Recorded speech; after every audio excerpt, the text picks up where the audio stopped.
मैं सुरेश्वर भास्कंदी प्राथमिक विद्यालय अम्बिवली कक्षा तीसरी। विषय हमारा बच्चों परिसर अध्ययन। जैसे कि मैंने आपको पहले पाठ 20 हमारा सामूहिक जीवन के विषय में बताया, उसके प्रश्न उत्तर भी आपको लिखवाया स्वाध्याय के द्वारा। और आज हम नया पाठ पढ़ने जा रहे हैं, पाठ 21 हमारा सामूहिक जीवन के लिए सार्वजनिक प्रबंध क्या है, और उसके बारे में हम पढ़ेंगे। बच्चों, सामूहिक जीवन क्या है उसके बारे में मैंने आपको बता दिया था कि सामूहिक जीवन के लिए सार्वजनिक प्रबंध क्या है। इसके बारे में आपको इस पाठ में पढ़ना है, समझना है और ध्यान देना है। प्रबंध यानी होता है दोस्तों व्यवस्थाएं, मतलब क्या व्यवस्था होती है। ठीक है, अब देखिए, जैसे आपने सार्वजनिक जीवन में हमारे लिए क्या सुविधा, जैसे ये पहला चित्र देखिए, चित्र में आपको पानी की टंकी दिख रहा है, बराबर। दूसरे चित्र में आपको विद्यालय दिख रही है, देखिए ध्यान से, प्राथमिक आरोग्य केंद्र दिख रहा है। जैसे पहले चित्र में आपने पानी टंकी देखा, दूसरे में प्राथमिक आरोग्य केंद्र दिख रहा है, और तीसरा चित्र है पुलिस थाना। ठीक है, और उसके बाद फिर आप आ जाइए चौथे चित्र में, नीचे वाले चित्र में पानी टंकी के नीचे बस दिख रही है आपको, और उसके बाद नटराज रंगमंच जैसे, और उसके बाद एक सुलभ शौचालय है। ठीक है, उसके आगे देखिए एक स्विमिंग पूल है, दिख रहा है, बराबर, जहाँ तैरते हैं। तो ये सब जो स्थल आपको स्थान दिखाया मैंने, ये सब सार्वजनिक स्थल है, यानी सभी लोगों के लिए। जैसे पानी की जो टंकी है, उसका पानी सब लोग उसका उपयोग करते हैं, और प्राथमिक आरोग्य केंद्र में सभी लोग वहाँ पे जो भी बीमार हैं, तकलीफ है, वो जा सकते हैं। और जैसे पुलिस थाना में, वहाँ पे जिसको जो समस्या है वहाँ पे जा सकते हैं। और बस के बारे में देखिए कि सब वहाँ पे बस मतलब एक स्थान दूसरे स्थान जा सकते हैं।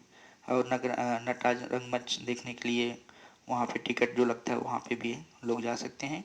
सुलभ शौचालय आप जानते ही हैं। तो वो स्विमिंग पूल भी मालूम है जहाँ तैरा जाता है।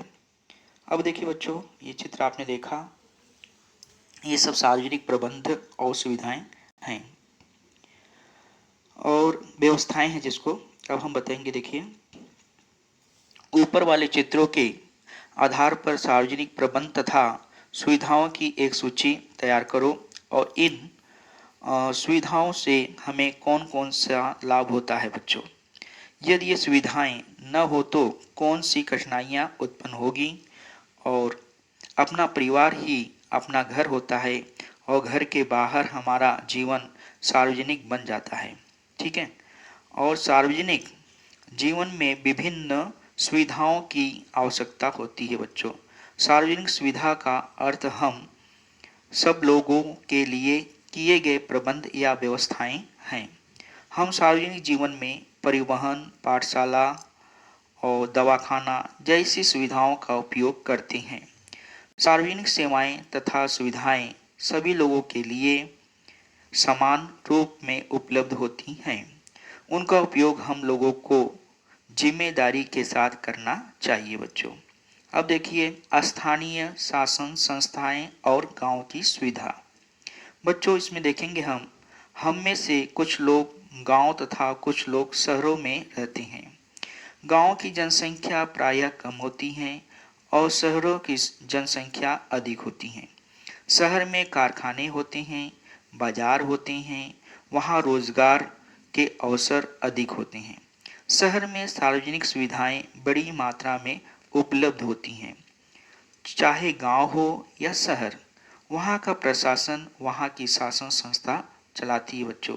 उसे ही हम स्थानीय शासन संस्था अर्थात सरकारी तंत्र कहते हैं। अब देखिए बच्चों, जैसे गांव का प्रशासन चलाता कौन है? ग्राम पंचायत, जिसे हम ग्राम पंचायत कहते हैं। नगर का प्रशासन कौन चलाती है? नगर पालिका चलाती है। और गांव का ग्राम पंचायत। और बड़े शहरों के प्रशासन के लिए महानगर पालिकाएं होती है बच्चों। अब देखिए नीचे, इनमें से तुम्हारे गांव अथवा शहर में कौन कौन सी स्थानीय शासन संस्था है? देखिए, क्या आप जानते हैं कि प्रत्येक गांव के लिए एक ग्राम पंचायत होती है, जो कि 1 मई 1960 के दिन इसका निर्माण हुआ था बच्चों, ग्राम पंचायत का। उस समय महाराष्ट्र में कुल 21,636 ग्राम पंचायतें थी और 2010 के अंत में यह संख्या बढ़कर कितनी हो गई? 27,993 हो गई। ग्राम पंचायत की स्थापना होने के लिए बच्चों संबंधित गांव की जनसंख्या 500 होनी चाहिए। जनसंख्या 500 से कम होने पर 2-3 गांवों को मिलाकर एक सामूहिक ग्राम पंचायत बनती है बच्चों। अब यहाँ पे आप देखिए, करके देखिए, यहाँ पे देखिए ये क्या है? सहकारी बैंक, शहर का सहकारी बैंक। अब इसमें देखिए यह स्थानीय शासन संस्था तुम्हारे परिसर में कौन सी सेवाएं प्रदान करती हैं, इसकी सूची आपको बनानी है। और यहाँ पे नीचे देखिए ये जो चित्र दिख रहा है इसमें लिखो सुपर सूत गिरणी लिखा है, ठीक है। यहाँ पे क्या होता है? सहकारी संस्था सूत मिल है बच्चों। और इसके बाद यहाँ देखिए दूध डेयरी दिख रहा है आपको, दूध डेयरी, जहाँ पे दूध देख रहे हो कैसे, मतलब दूध मतलब भरा जा रहा है डब्बे में, ठीक है। दूध डेयरी की बड़ी गाड़ी दिख रही है आपको। और यहाँ पे ऊपर जो चित्र में देखिए सहकारी बैंक के बगल में एक बच्ची देखो पढ़ रही है। क्या पढ़ रही है? अंतर्देशीय पत्र निहारती हुई लड़की, देख रहे। अब आगे आप आइए बच्चों, यहाँ देखिए कि हमारे द्वारा दिए गए कर की, जो आप टैक्स भरते हैं, कर भरा जाता है, हमारे द्वारा दिए गए जो कर की राशि रुपयों में से ही हमें सार्वजनिक सुविधाएं या सेवाएं दी जाती हैं। हमारे द्वारा दिए गए कर की राशि रुपयों में से ही हमें सार्वजनिक सुविधाएं या सेवाएं दी जाती हैं। कर बच्चों जैसे होता है टैक्स बोलते हैं, जैसे घर का जो पिताजी देखिए साल में भरते हैं, टैक्स भरते हैं, घर का कर भरती हैं। जो विशेष प्रकार सामान खरीदने या जो जो कर लगाया जाता है, वह सब जो कर हम देते हैं, उन्हीं सब करों की राशि से क्या होता है? हमें सुविधाएं प्रदान की जाती है। हमें उनका सावधानी पूर्वक उपयोग करना चाहिए बच्चों। ऐसा न करने पर क्या होगा?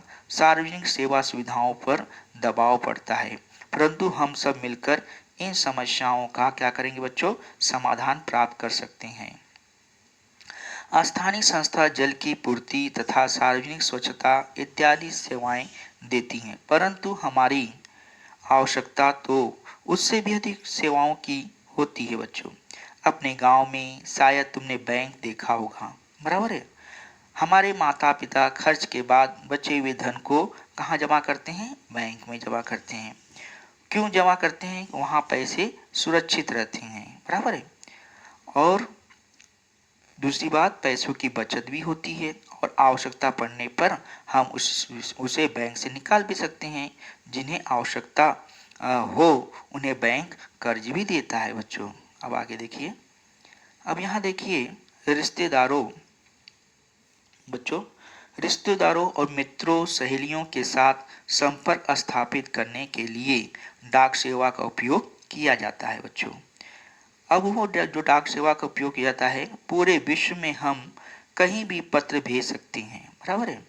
और उसके बाद कभी कभी एक ही परिसर के कुछ लोग एकत्र होते हैं, यानी इकट्ठा होते हैं, और हमारी स्थानीय आवश्यकताएं कौन सी हैं उन्हें खोजते हैं। एक दूसरे के सहयोग द्वारा कौन सा उद्योग अथवा व्यवसाय करना है, यह क्या होता है बच्चों? निश्चित करते हैं। उस उद्योग व्यवसाय को प्रारंभ करने हेतु अपना थोड़ा थोड़ा धन एकत्र करते हैं बच्चों, इकट्ठा करते हैं, और उस उद्योग या व्यवसाय से होने वाले जो लाभ होते हैं वो आपस में क्या कर लेते हैं? बांट लेते हैं। और लोगों के पारस्परिक सहयोग द्वारा स्थापित की गई ऐसी संस्थाओं को सहकारी संस्था कहते हैं बच्चों। अब यहाँ देखिए आप, क्या आप जानते हैं कि लगभग 400 वर्ष पहले एक डाक क्या होता था? व्यवस्था निम्नानुसार थी। कितने साल वर्ष पहले? 400 वर्ष पहले।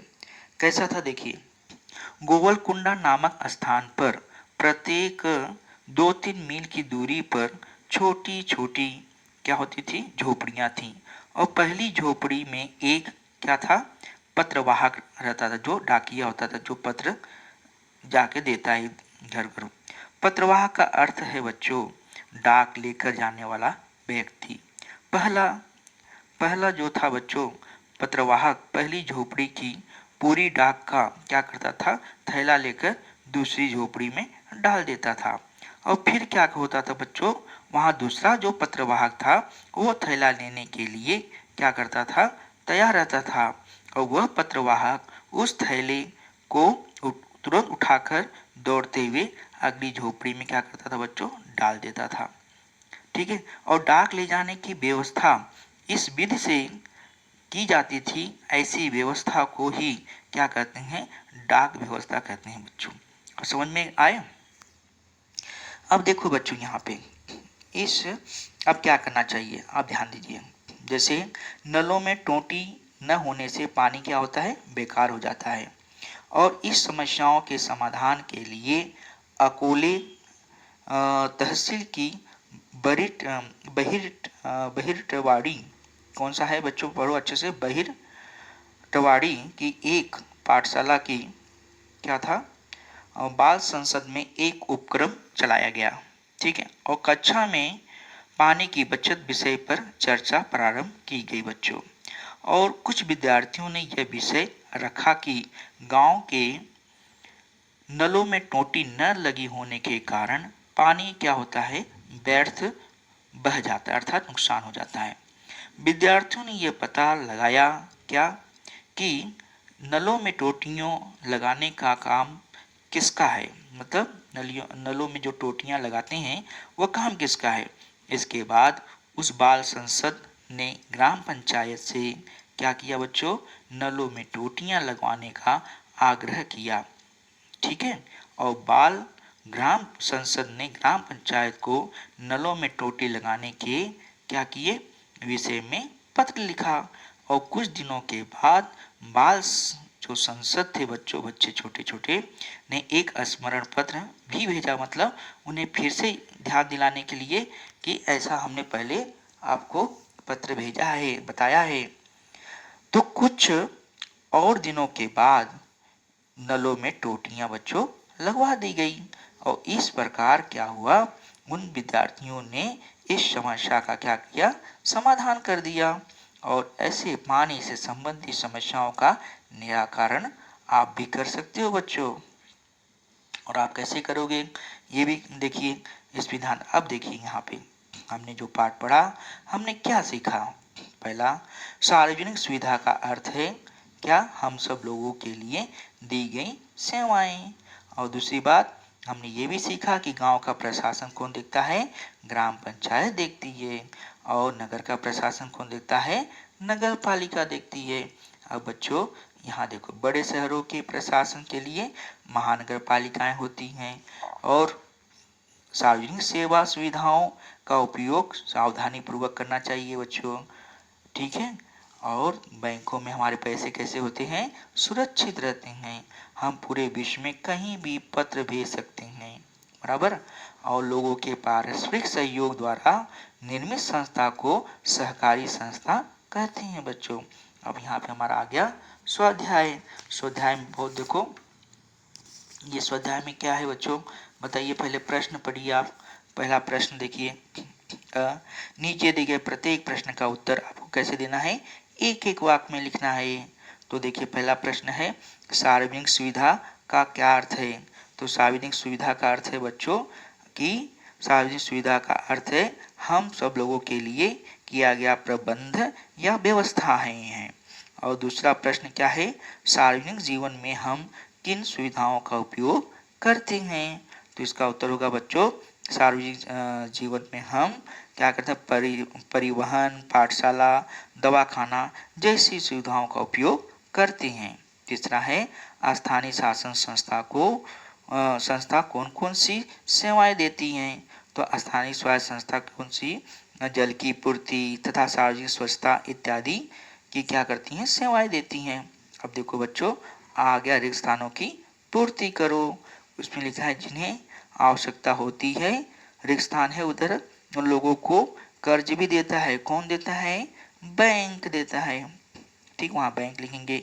दूसरा देखिए, रिश्तेदारों तथा मित्रों सहेलियों में संपर्क स्थापित करने के लिए रिक्त स्थान का उपयोग किया जाता है।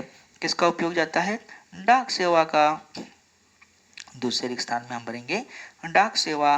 तीसरा है, पारस लोगों के पारस्परिक सहयोग द्वारा निर्मित संस्थाओं को रिक्त स्थान संस्था कहते हैं। क्या भरा जाएगा? बताओ। सहकारी। तो पारस्परिक लोगों के पारस्परिक सहयोग द्वारा निर्मित संस्थाओं को सहकारी संस्था कहते हैं बच्चों। अब देखो, यहाँ देखो ई है, नीचे दिए सांकेतिक वाक्यों के आधार पर तालिका शब्द पूरा करना है, पूर्ण करना है। अब देखिए, पहला मैंने जैसे पहले बताया था, गांव का प्रशासन देखती है कौन? ग्राम पंचायत। तो देखो म लिखा है और चा लिखा है, तो बीच में क्या आएगा? पहले ग्रा म है ही, फिर प फिर चा है य, यानी क्या हो जाएगा पूरा मिला के? ग्राम पंचायत। फिर उसके बाद है नगर का प्रशासन देखती है कौन? नगर पालिका। तो बीच में न, फिर ग आएगा, र है ही, पा आ जाएगा, ली है, और लास्ट में का आएगा। फिर उसके बाद क्या लिखा है? बड़े शहरों के लिए होती हैं कौन? वहाँ पे पहले क्या है? रिक्त स्थान है, फिर हा लिखा है, फिर रिक्त स्थान, फिर ग है, चौखट है, फिर चौखट है, फिर पा है, फिर चौखट है, पिका है। तो क्या होगा? महानगर पालिका। तो पहले चौखट में म, दूसरे में हा लिखा है और फिर न आएगा, ग है ही, फिर र आएगा, पा है ही, छोटी ली की ल के ऊपर छोटी की मात्रा। तो पढ़ेंगे पूरा मिला के क्या हो जाएगा? महानगर पालिका। तो वैसे यहाँ बच्चों क्या है? बैंक है। तो जैसे वो मैंने चित्र में दिखाया था, अपने अभिभावक की सहायता से, मतलब अपने मम्मी पापा या बड़े के साथ में बैंक में अपना खाता खोलो। ठीक है, कुछ बच्चों का खुला भी खाता। अपने जेब खर्च के पैसों में से बचे हुए पैसे कहाँ डालोगे आप? वही पैसे बैंक में जमा करोगे आप। ठीक है बच्चों, अभिभावक को साथ में लेके। तो ये हमारा पाठ पूरा हुआ बच्चों, और इसके जो प्रश्न उत्तर है मैं आपको इसका एक इमेज, मतलब इसका उत्तर मैं लिख के इस वीडियो दे दूंगा। और तब तक के लिए बच्चों धन्यवाद। Bye bye.